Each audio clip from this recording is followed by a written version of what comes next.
Okay, so are you ready to dive into the movie of the week? Let's do it. All right.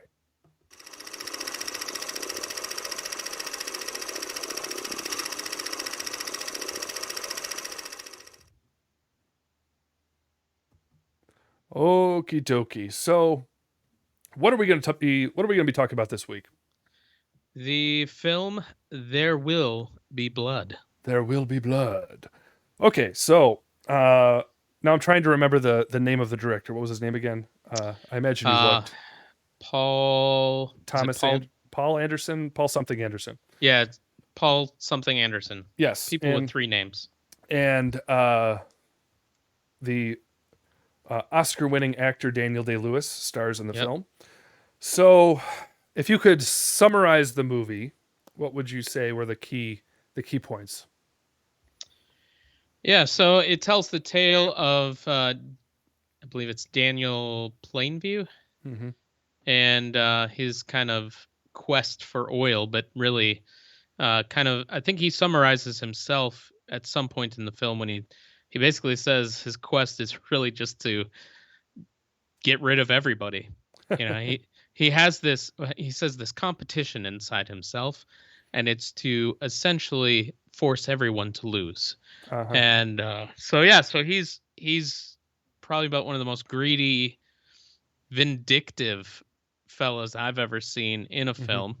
At certain points of the movie, you root for him, but then later on, you realize what a creep this guy like really is. But it's his quest for wealth and all that type of stuff, and then as well, um, kind of the characters that he leaves in the dust. Mm-hmm. Yeah, yeah. And so it starts off, yeah, with him sort of digging in the dirt with a little team of guys. Hmm. One of them dies because a tool falls down. Well, this is like right after they strike oil and they're Yeah. pulling it out by the buckets, and the drill bit or whatever it is falls. Big old thing falls down the hole and kills a guy, and he has a baby outside while they're working. And Daniel Day Lewis's character has to basically take in the baby. You see him; he's like giving milk to the baby. He's like, right from the beginning, I think he's like putting the whiskey in the milk and giving it to the Yeah. baby.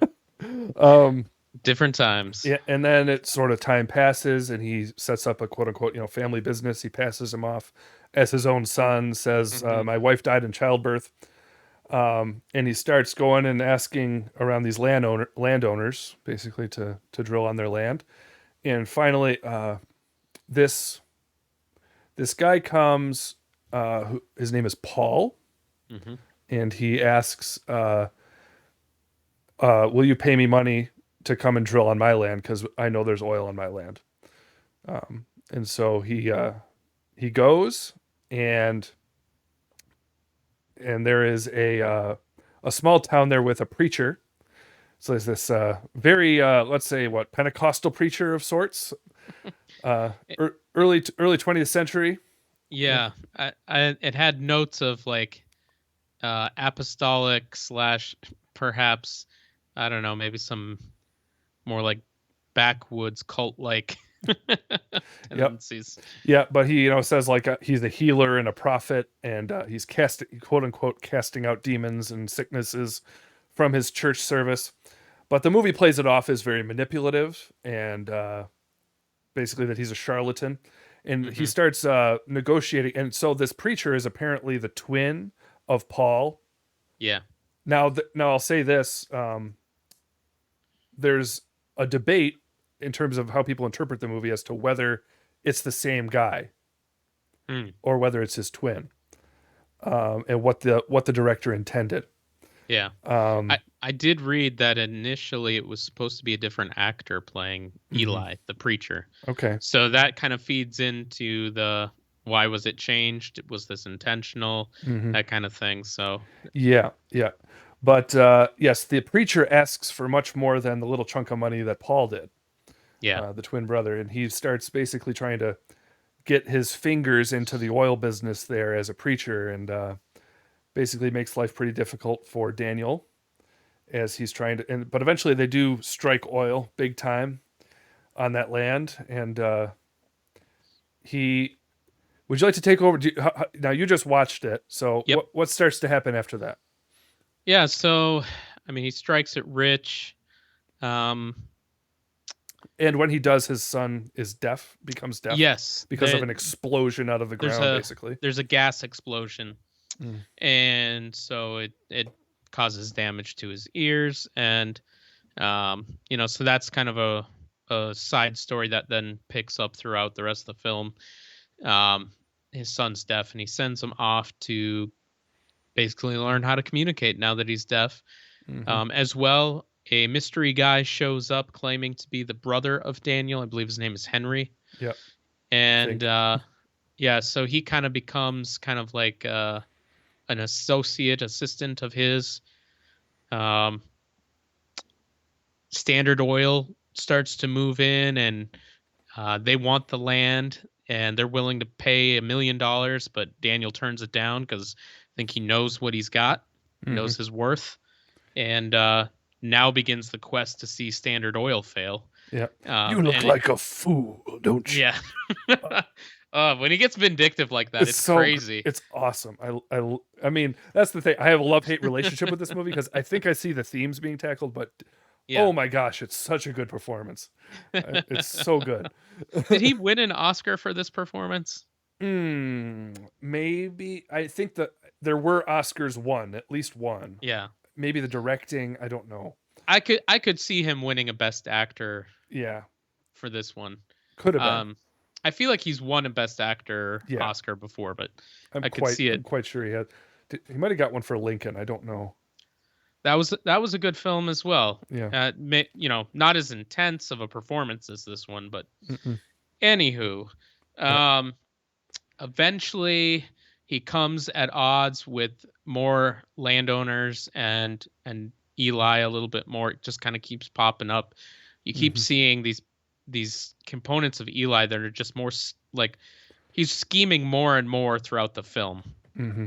And you see just what a jerk Eli is. I mean, he beats up his father, calls his dad stupid, and beats him up, and just like, I forgot about that.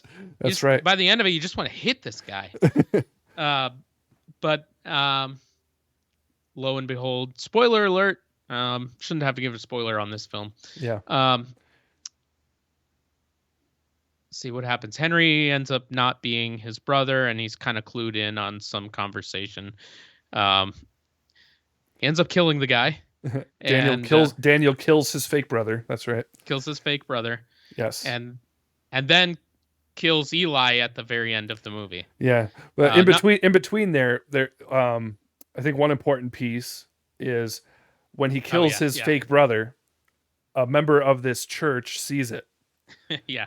And Daniel's like, what's he going to do? Is he going to turn me in or whatever? And the guy goes, I want you to get baptized. Because he's sort of been, at the beginning, he's sort of evasive about religion. He's like, I respect all faiths and yada, yada, yada. But I don't belong to any particular denomination or whatever. And the guy goes, I want you to be baptized, washed in the blood. And that's the only way but the thing is, this guy's land that's asking him to get baptized, he's been wanting to lay his pipe through it. And the guy wouldn't let him unless he gets baptized. Yep. And so he gets baptized in order to finish off his laying of pipe for his oil. And that's a pretty intriguing scene as he, goes to the altar, and Eli. I mean, it's just this big dramatic scene of like Eli screaming at the top of his lungs, being like, "I cast him out of here!" And he slaps Daniel.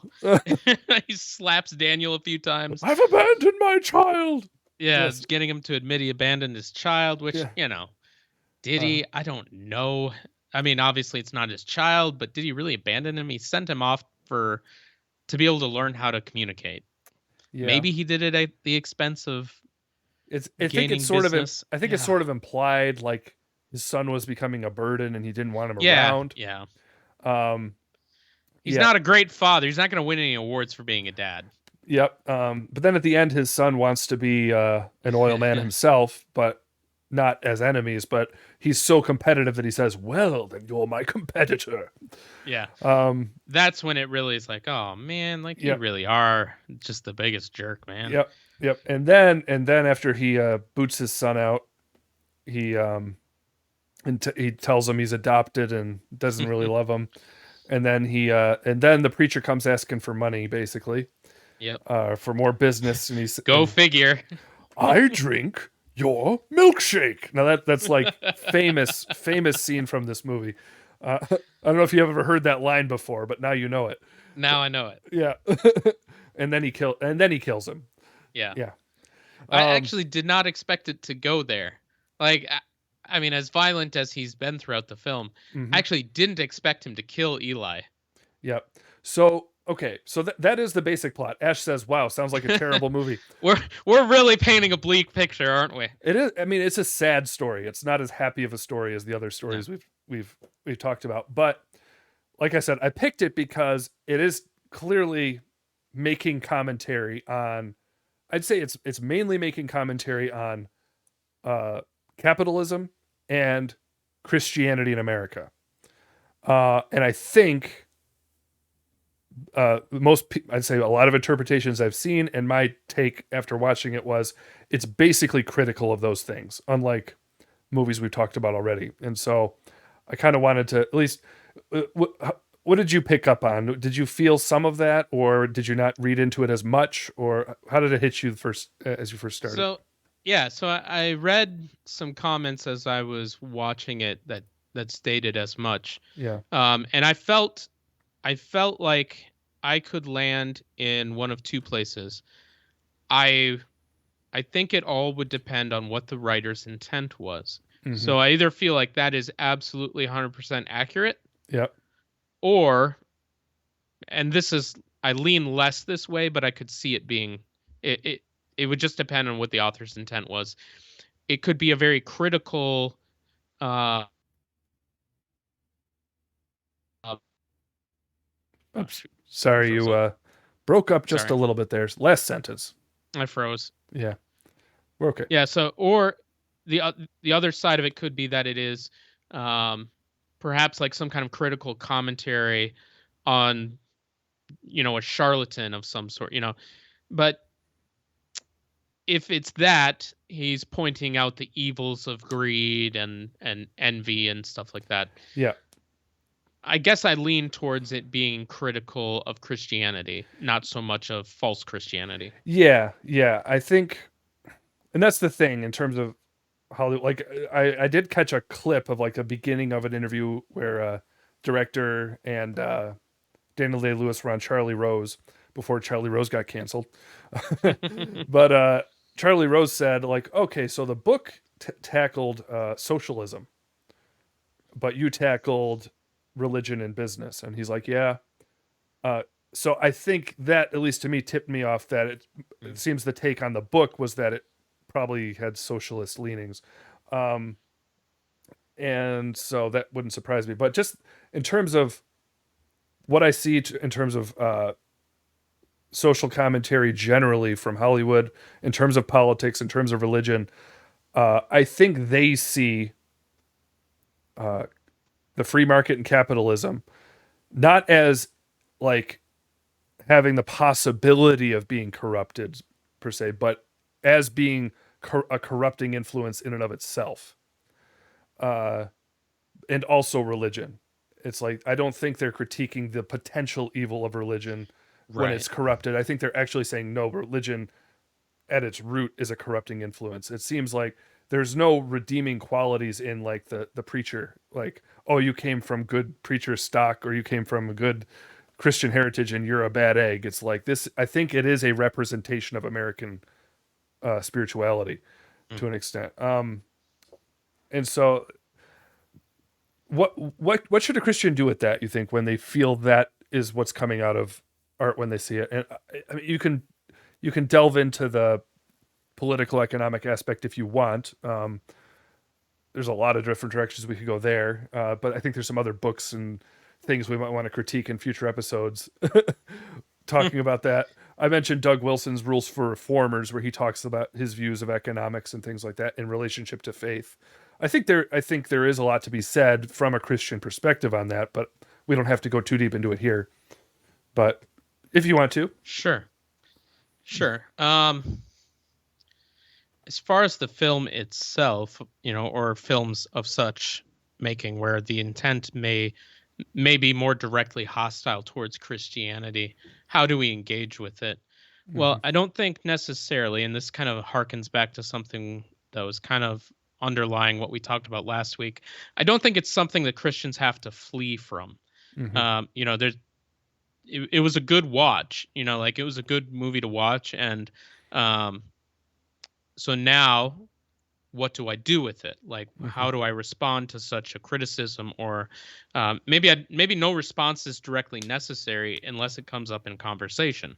But I think one of the ways I would handle that is to look at what was actually said and give a response to it. hmm If you look at the start with Daniel as a character and his approach towards wealth, and maybe the criticism towards him is that capitalism corrupted this guy, and whatever, maybe that's the point of the author or the movie, the hmm writer, screenwriter.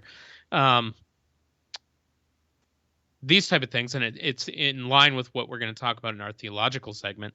um these are things that are coming from within, not a corrupting outside force. hmm Now, certainly the draw of money, and extreme wealth could pull something more out of him than maybe it pulls out of you or I or somebody else. Not everybody in their total depravity is as corrupted in the same way as this guy was.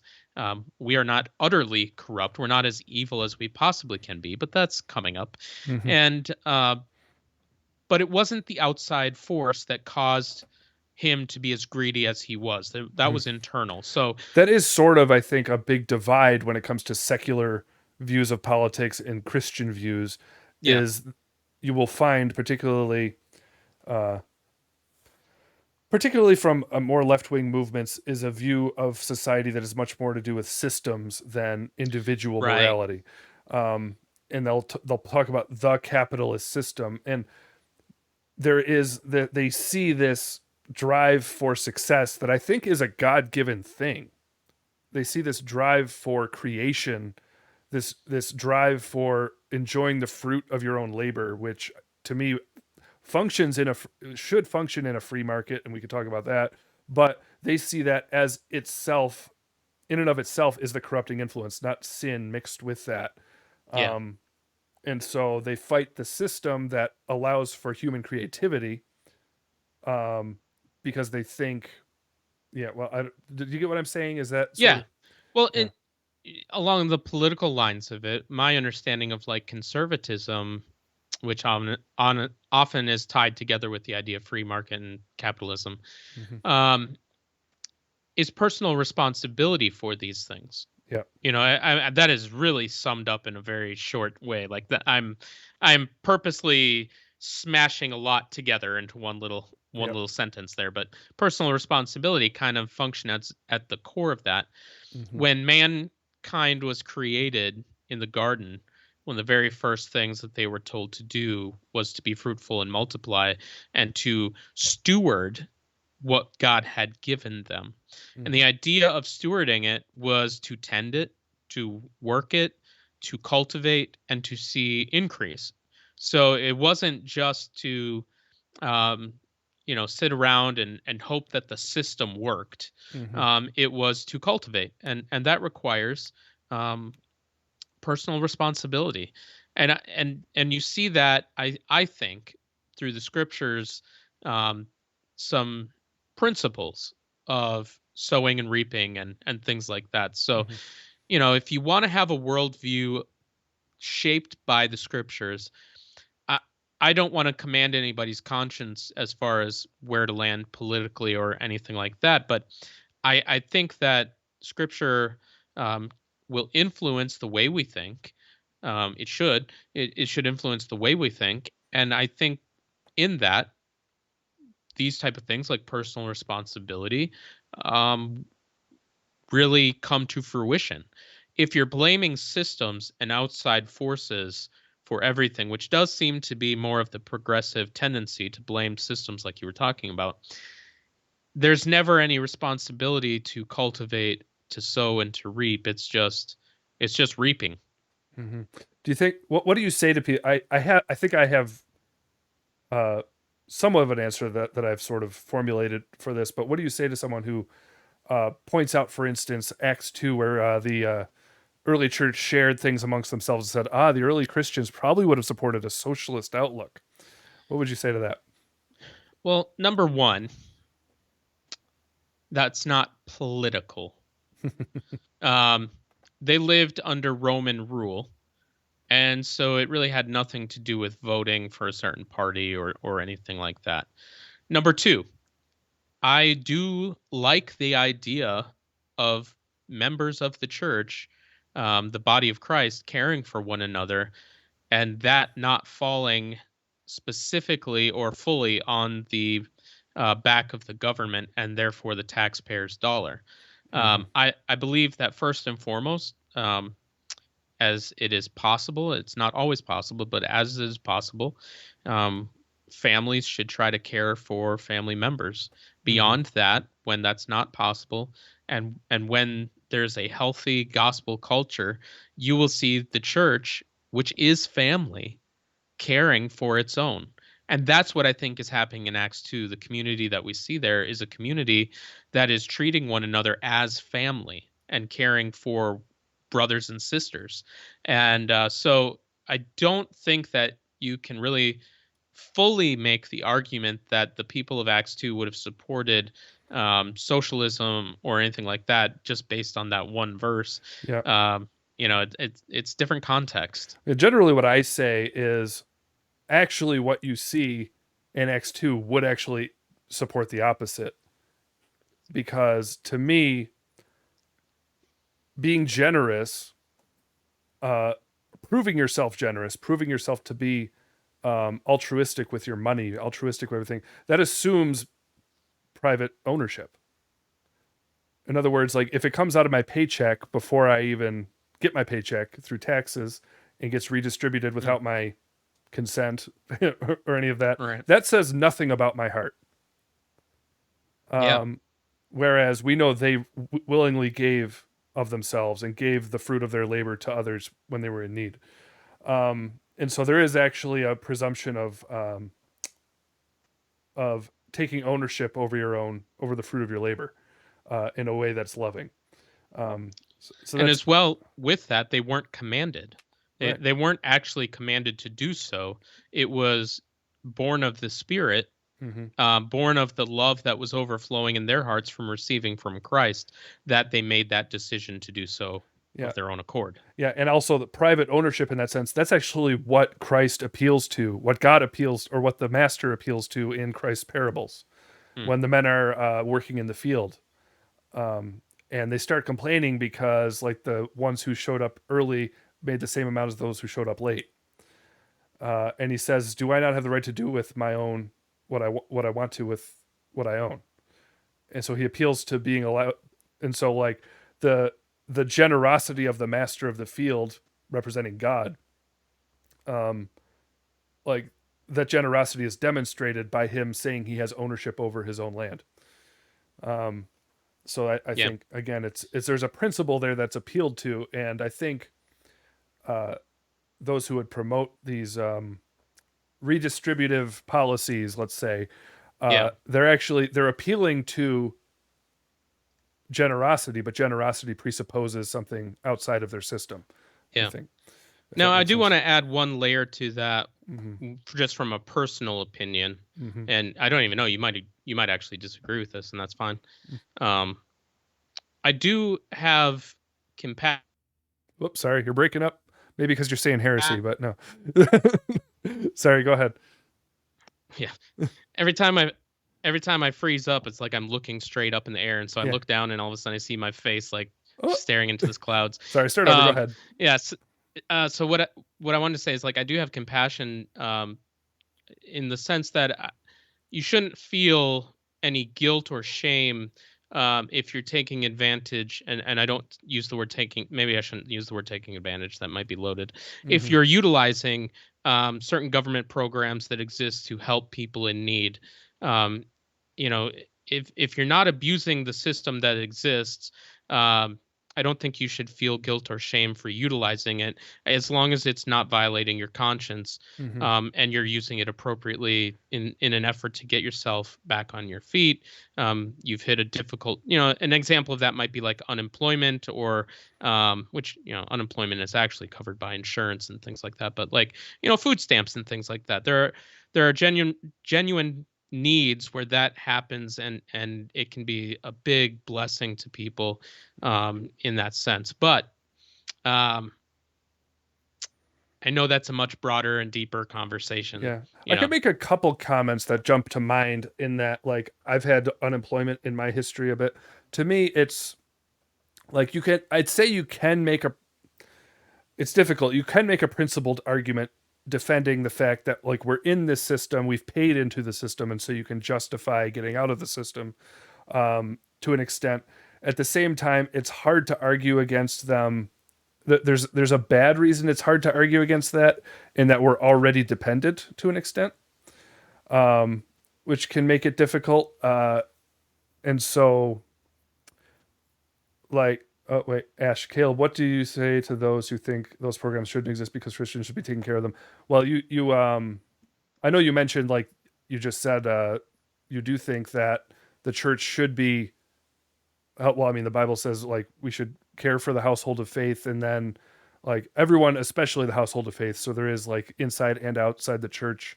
I think blessing that the church is called to do there. Um, well, I lost my train of thought a little bit. So if you have more to, if you have a bit of a response to her, that's fine, and I'll sort of regain what I was saying. But go ahead. Can you hear? Oh, you kind of froze up there, so I didn't hear what the. Oh, sorry. I was saying, I was like halfway through a train of thought, and so if you want to give an answer to your thoughts on her question, I'll regain what I was thinking. But go ahead. Sure. Yeah.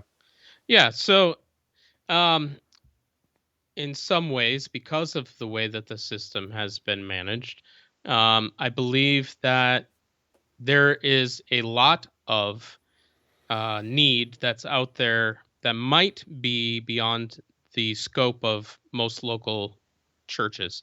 Um, I also don't believe it is the responsibility of, how do I want to word this? It's the responsibility of local churches to care for local churches. Like local assemblies take care of local assemblies. So um, I don't think it's necessary that we bankrupt ourselves trying to support every feeding program around the world, um, when those are good things and you can give to those in good faith. But um, I do think maybe the better option is to care for those in your local assembly, your local church. Hmm. Um, but yeah, I think that some thought should be given to the fact that the system uh, is so overwrought, maybe with poverty and need, that it might be too much even for the church to bear. Hmm. Is that a symptom of the problem to begin with? Maybe.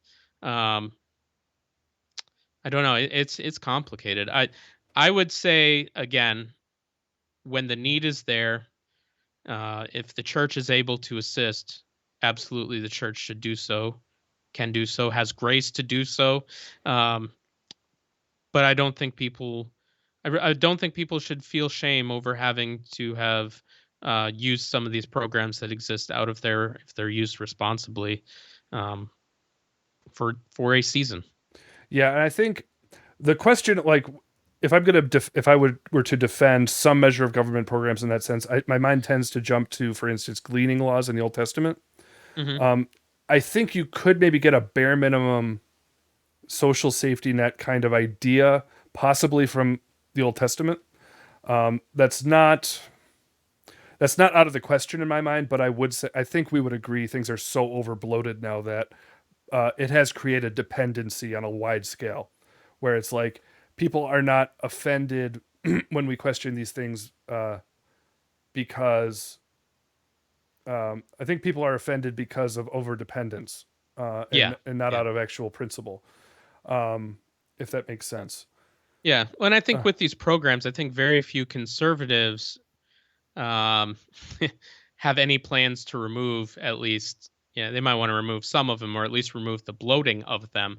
But mhm. very few Republicans, well, no Republicans, very few conservatives are looking to completely get rid of all these programs. Yeah, it's a tough thing. Even if you were like long term, like wanting to reform it in that way, it would have to be incremental. Like I would say, like I don't. I think, I do think conservatives should pursue a shrinking of this bloat of dependence. Yeah.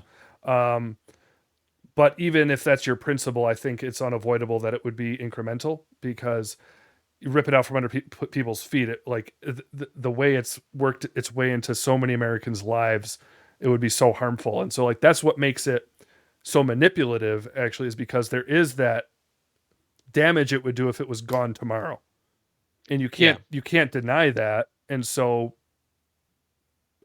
because you have this principle, you're criticized. People think they can get away with criticizing your principle because they can see the immediate effect. Yeah. And so that's the unfortunate state of affairs. And so, but in principle, yeah, I think, I don't think conservatives, particularly Christian conservatives, should run away from a greater pursuit of personal responsibility Yeah. and taking on more of, I think, the burden of helping people. And when it's done locally with a church, whether it be for the church members or for the local community, what's better about that is that you can see what the actual need is. I think Yeah. when these programs are so large, um, you see a disconnect between, the government and the individual seeking this program, and that the government, if particularly if it's like even wider than that, like the federal government, they don't see the individual necessarily that they're handing this to, and whether or not it's creating greater dependence or rescuing them from a real, Yeah. traumatic Or situation. whether the greater dependence is the goal. Right. See, now that's when we get a little spicy and conspiratorial. So that's the okay. We went down quite a trail there. How did this have to do with the movie? Well, the movie, yeah, I think I still feel the relationship in that people, we're talking about people arguing against free markets in favor of Yeah. Yeah. redistribution. Um, and so that is sort of the economic question. We sort of tackled that with a long train of thought. Now, what about back to the more, I mean, it's not unrelated, but back Yeah. to the more spiritual, supposed spiritual criticisms the movie makes against Yeah. religion. Well, So it would seem. I feel like with the spiritual aspect of it, there's two ways that he criticizes religion. Number one, the preacher knows exactly what he's doing. He is evil. He is manipulative, controlling, greedy, and just a horrible dude. Hmm. The parishioners, the congregants, are naive, illiterate country bumpkins who don't know their feet from their hands. I'm going to say it as nice as I can. Um, and I feel like in some ways that's the picture he's painting of religion. That's Daniel's assumption of religion, that it's for the stupid, it's for the mindless, it's for the masses who just have no, you know, get up and go in life. Religion is just a crutch for them. And they go pretty far into painting that picture. Um, the preacher is this wild, frothing at the mouth, seemingly Pentecostal, though he doesn't, speak in tongues or anything like that. But um, Probably does in the spare time, but yeah, maybe. Um, but is clearly a characterization of maybe what some people would think of preachers from that era. hmm yeah, yeah. And so, yeah, and then the movie sort of shows him behind the scenes and that he's using that again to get his fingers into this financial benefit. Yeah. He's yeah. One criticism too, we talked about this a few weeks ago, how Hollywood always does a terrible time with the lingo. Hmm. And I think that's generally true with unbelievers in general. This is not meant to be mean or anything, but I just think unbelievers, when they hear the words that are kind of used by Christians, they don't get the context of it. And so then you get things like when they're telling Daniel he needs to get saved, he just needs to have the blood put in him or something. It's something to that effect. And it's like, okay, so you heard the word blood, you heard the word repentance, and so your idea of it is you got to get like dipped in the blood, Mm-hmm. something like that. Yeah. Um, and so it's like these words just always sound foreign on their tongue. Mm-hmm. Yeah. So okay, so this mixture of the movie's seeming commentary on the evils of religion and the evils of greed. Now, we should say, like, Christianity, like, it is interesting. Often I find when someone uh, takes a critical view of Christianity, they often use Christian presuppositions to do that. And so there are texts, for instance, where Paul talks about those who seek to be rich fall into a snare and pierce themselves with many pangs, I think is the Mhm. terminology he uses. And the love of money is the root of all kinds of evils. Um, what would you say is the difference between that Christian theme and maybe the uh, criticism of capitalism itself? Hmm.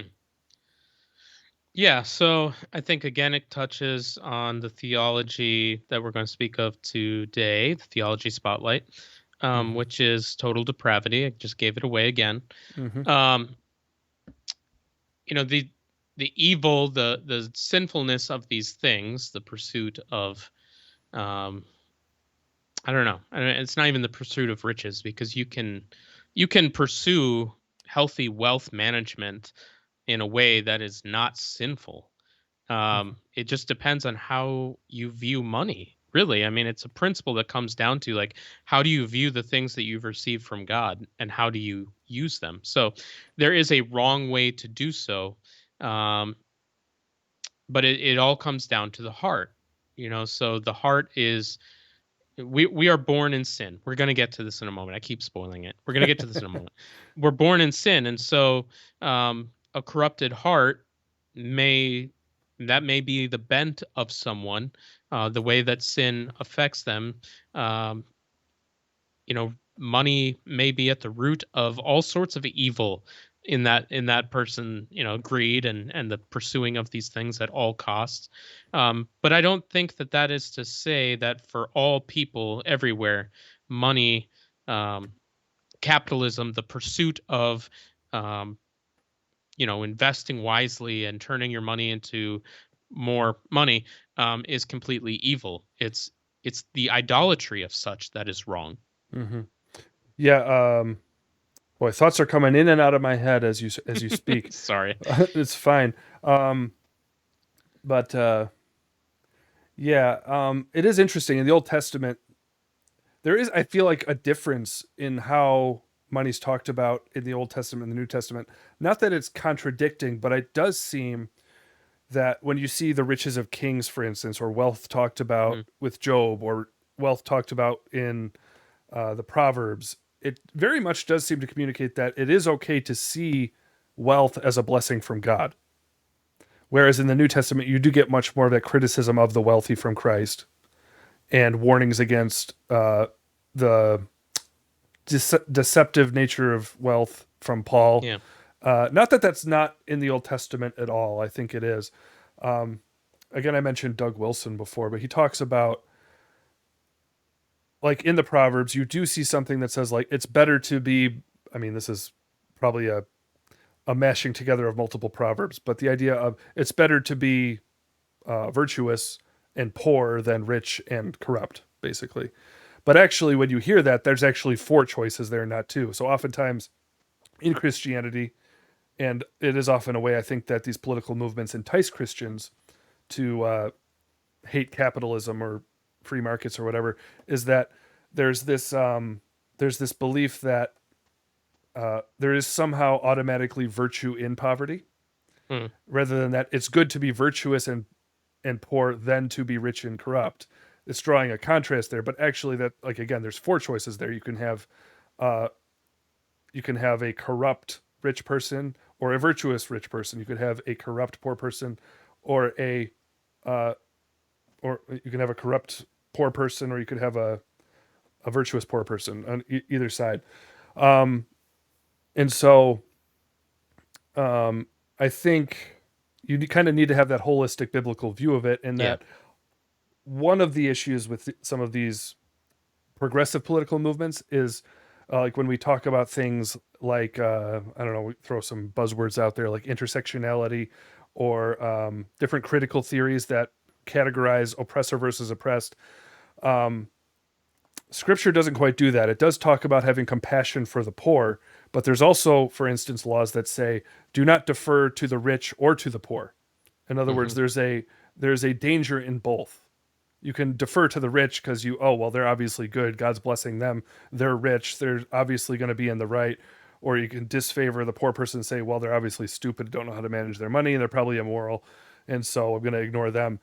But Scripture says not to let your deference to the rich overtake you, and not to let your pity for the poor overtake you. You should do justice. Yeah.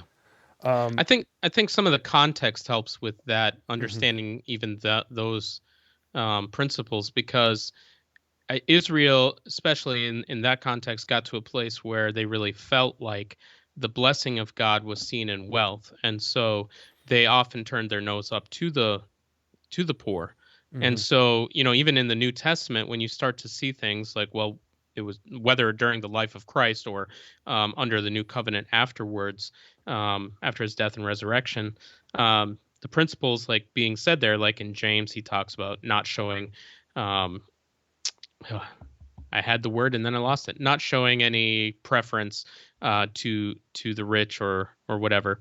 mhm. Um, there was a cultural emphasis being placed on wealth, uh, saying that that was clearly the blessing of God, and if you were poor, you were cursed of God. And so, I think you could say New Covenant writers are telling the listener, the reader, that that is not the case. Mhm. That again, you can be virtuous or corrupt in wealth or in poverty. Yeah, from what I understand, if you when they dug up different sites from that era, they found possessions from the Pharisees, and they had like these bottles of wine apparently that were just worth Hmm. loads and loads and loads of money. And the wealth with the Pharisees, it was pretty clear like Christ was calling out a particular uh, time of corruption in the religious elite, Hmm. um, and financial corruption that perhaps was not true in every era that you're reading in Scripture. Right. And so you see that difference, like I mentioned before. There is more of an emphasis. I think you see both in both testaments, but you see that I think a little bit more emphasis on the blessing of God evidenced by wealth in the Old Testament versus the dangers of wealth in the New Testament. I think that probably has something to do with it, if that makes sense. Yeah. Um, yeah, and so any other thoughts, like any other themes you think were provoked for you by the movie as you watched it? Uh, it was very tragic. Like Yeah. the whole story in general was very tragic. Whether that was necessarily thematically tied into the criticism towards um, free market capitalism or whatever, I could see that. I could see that being tied in some way. Like uh, there seems to be an attempt. Um, Often in progressivism to say that they are the political worldview of family and caring for the destitute, and that all these rich one percenters that make up capitalism hate babies and kids, and it's kind of like, what in the world, like where'd Well, that come well, from? the word capitalism was didn't Marx come up with the word capitalism? It's more, what Mm, would you call it? It's oftentimes why people get confused when they try to, like, a conservative tries to Google a defense of capitalism. It's hard to find because capitalism was invented as a critical word mm, against what we call capitalism, which I think it's supply side economics. Um, interesting. I and did not so know that. and so if you look up a defense of supply side economics, you're going to find much more positive Hmm. explanations of it. But capitalism is, in its origins, a critical word against this against free markets. Interesting. And so that's why, yeah, it's hard to do your research on it sometimes because of the Yeah. vocabulary. Um, but yeah, boy, I should probably put my fan on, but I'm realizing there's like this little hum that shows up. It's getting hot in here though. Let me put this on and put it on Who knew we would have low. such a hot topic? I know, right? Um, yeah, and so, boy, any other thoughts before we move on to a little bit of trivia? We tackled quite a bit on Yeah, this I movie, think I more than think I I'm thought. good there. Yeah. Yeah, yeah, okay. So capitalism good, conservatism good, Christianity good, movie bad. No, the movie is. The movie was a good movie. That's the weird thing. That's the thing. Well, I just can't wait for the day. This is like, again, I can't wait to do more content on eschatology and stuff, at least on my own. Maybe as I tackle more of it, we'll talk about it more. I don't know. But the I want to understand more how Christians lost their authority and culture in terms of creation of art. Hmm. And that I'm seeing glimmers of it coming back sometimes, but Yeah. like it is the Hollywood elite who Well, through capitalism got pretty rich by their yeah. artwork are now super incredibly hostile of capitalism. Some But of it some of it I think comes into things like dualism, when spiritual and the rest of things kind of get separated. We've got our spiritual things, and then there's all those other things we're supposed to abstain from. Um, I tend to like to place a lot of blame at movements like the holiness movements of the 18 and 1900s, and Mhm. we kind of squashed creativity out of the out of the church. And so I think then what happens is we lose our voice in it. Yeah. We lose the ability to have anything to say on the matter. Yeah, and so it like you get these award-winning directors, like you can see some of it's.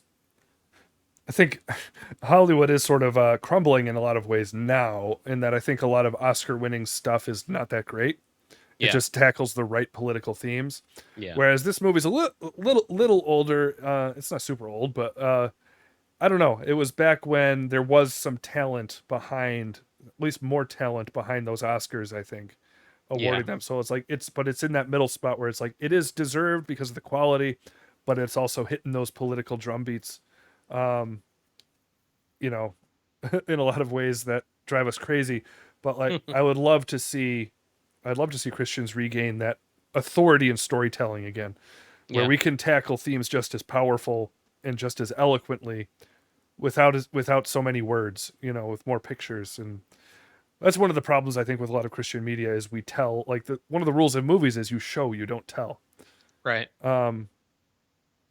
And we tend to we compensate for the bad acting with a lot more dialogue, and it gets wordy and preachy, and you can't just land the punch. Yeah.